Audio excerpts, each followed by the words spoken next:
Going now to the United Kingdom, the Brexit turmoil continues to divide and confuse the nation. Thousands of demonstrators marched through central London in a colorful protest against last week's referendum vote to leave the EU. And Eastern European migrants in Boston, the town with the highest percentage of Leave voters in Britain's EU referendum, fear the consequences of Brexit like hate crimes on immigrants.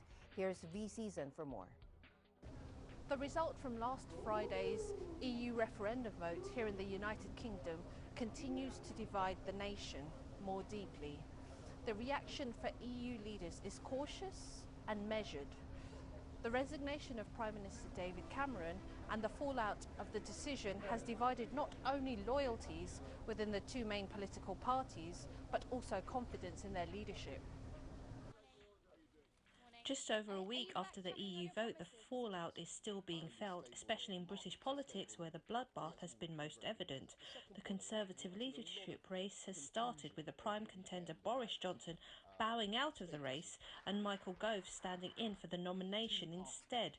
Theresa May, the current Home Secretary, is the other high-profile candidate.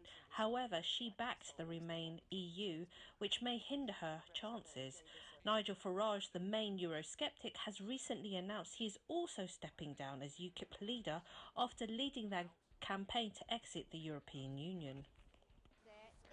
On the other hand, Jeremy Corbyn, the leader of the Labour Party, is under massive pressure to step down as leader, but he is stubbornly refusing to go even after the majority of his own cabinet have stepped down.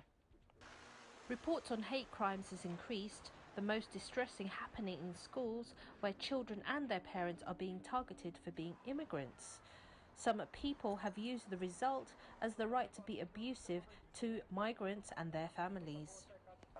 A petition for a second EU referendum with just over 4 million signatures has been sent to Parliament. The petition has got growing support from famous faces, most notably ex-Prime Minister Tony Blair.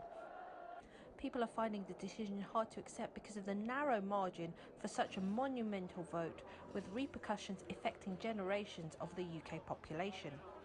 I'm a PhD student and I hope to continue on to be a lecturer and stay in academia, and 10% of British university funding comes from the European Union, and I don't think it's going to be replaced by our austerity government, so I think this is going to do terrible things to British science, British technology, British research, and if you care about the long-term economic prospects of the UK, what could be more important than having strong universities? Well, I think it's important if you care about the EU and care about our future, is to turn out, and I think particularly because elsewhere in Europe, people are looking at Britain thinking what's going on there, what kind of society is that turning out to be.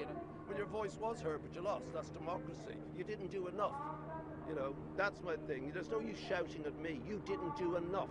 Do you want? They stole your future. So now you go back to the campus, or if you've left, you organise. Don't go online and vent your indignation to your mates and think you've achieved something. You've achieved nothing. The official process of the withdrawal from the European Article 50 has not yet been started.